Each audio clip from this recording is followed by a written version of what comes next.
नमस्कार, मैं Hamid, director path IAS academy. और मेरे साथ इस वक्त हमारे छात्र किशोरी लाल साहू बैठे हैं और अभी हाल ही में एसीएफ का रिज़ल्ट आया है। इस रिज़ल्ट में रेंजर पोस्ट पर आपने टॉप किया है। पहले तो बहुत बहुत बधाई किशोरी। और मैं चाहूँगा कि आप अपने बारे में कुछ बात कहें। आपका जैसे निवास स्थान, आपका एजुकेशन कैसा? सर, मेरा नाम किशोरी लाल साहू है। मैं मोहला जिला राजनांदगांव से बिलोंग करता हूँ। जी सर, मेरी प्राथमिक शिक्षा तो शासकीय उच्चतर माध्यमिक विद्यालय मोहला में ही हुई। उसके बाद मैंने साइंस कॉलेज रायपुर से पढ़ाई किया। अभी फ़िलहाल राजस्व निरीक्षक के पद पर कार्य कर रहा हूँ। मैंने पीएससी का तैयारी एकीकृत रूप में किया। मैं एक्चुअली पीएससी मेंस के लिए प्रिपेयर कर रहा था। जी जी। जब पीएससी राज्य वन सेवा का जब वैकेंसी आई तो जो कि बचपन से ही मेरी इस क्षेत्र में रुचि थी, तो मैंने पूरी तरह इस पर फोकस किया। लगभग 1.5 महीने की तैयारी रही है आपकी। हाँ। तो क्या लगा पीएससी पढ़ के आपको इधर मदद मिल गई? हाँ सर, पीएससी की मुख्य परीक्षा से मतलब पूरा का पूरा पीएससी मुख्य परीक्षा का ही मतलब भाग था। ये अलग बात है कि हमको पीएससी के में मुख्य परीक्षा में थ्योरी लिखना पड़ता है। जी जी। लेकिन उसकी प्रिपरेशन के बिना हम ये एग्ज़ाम पास नहीं कर सकते थे। जी जी, बहुत बढ़िया। इंटरव्यू में किस तरह के सवाल किए गए आपसे? इंटरव्यू बेसिकली क्लास 6 से 10 के जो बेसिक्स थे जी उससे पूछे गए थे। जी जी। भूमध्य सागरीय वनों की क्वालिटी पूछी गई थी। उसमें पाए जाने वाले वनों, वन्य प्राणियों के बारे में पूछा गया था। मतलब ओवरऑल बायोडेटा बेस ज़्यादा रहा इंटरव्यू, ऐसा कह सकते हैं आप? हाँ, पूरा सर बायोडेटा पे ही था। क्या लगता है पीएससी के स्टूडेंट्स को किस तरह से तैयारी करनी चाहिए? जैसे अभी प्री के लिए बहुत कम समय दिया जाता है ना? मेंस के लिए भी बहुत कम समय दिया जाता है, तो इतने में तैयारी को कैसे मैनेज किया जाए? क्या छात्र को ये करना चाहिए कि एक साल अपना पूरा टारगेट रखें कि पहले अच्छे से तैयारी कर लें और इस बीच फिर एग्ज़ाम आए तो उसको ट्राई किया जाए? आपके क्या विचार हैं? मेरा ये मानना है सर कि एग्ज़ाम्स को अलग अलग लेकर हम तैयारी नहीं कर सकते। पहले हम प्री की तैयारी करें फिर मेंस की तैयारी करें, ये संभव नहीं होगी।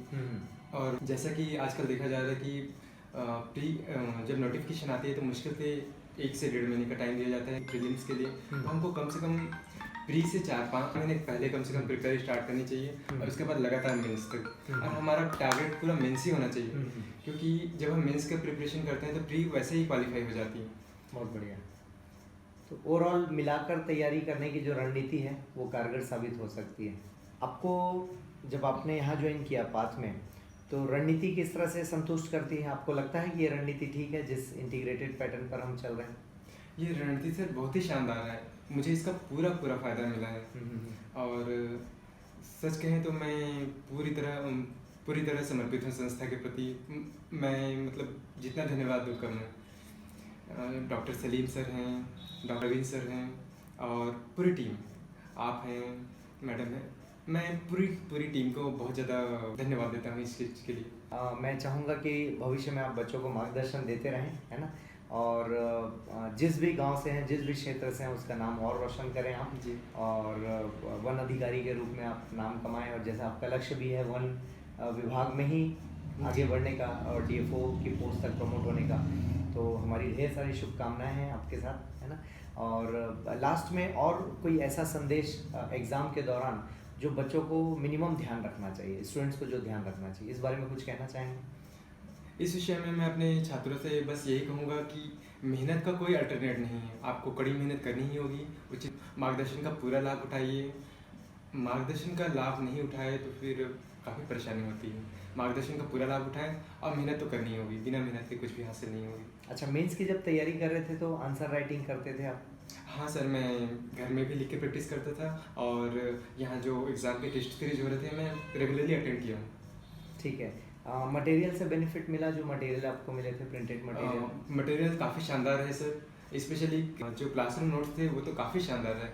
मुझे ऐसा लगता है कि जो पीएससी मेंस के बारे में बता रहा हूँ, पीएससी मेंस से काफ़ी ज़्यादा प्रश्न क्लासरूम मटेरियल से आए थे। और यदि मैं राज्य वन सेवा के बारे में कहूँ तो सलीम सर हैं, डॉक्टर सलीम सर और डॉक्टर प्रवीण सर, उनके योगदान के बिना मैं इस एग्ज़ाम को पास नहीं कर सकता था, राज्य वन सेवा को। बहुत बढ़िया। तो चलिए, ढेर सारी बधाइयाँ फिर से। और आपके इस इंटरव्यू से उम्मीद है कि बच्चों को लाभ मिलेगा, स्टूडेंट्स को लाभ मिलेगा और आपसे प्रेरणा पाते रहेंगे। और बहुत बहुत शुभकामनाएं। धन्यवाद। Thank you sir. Thank you.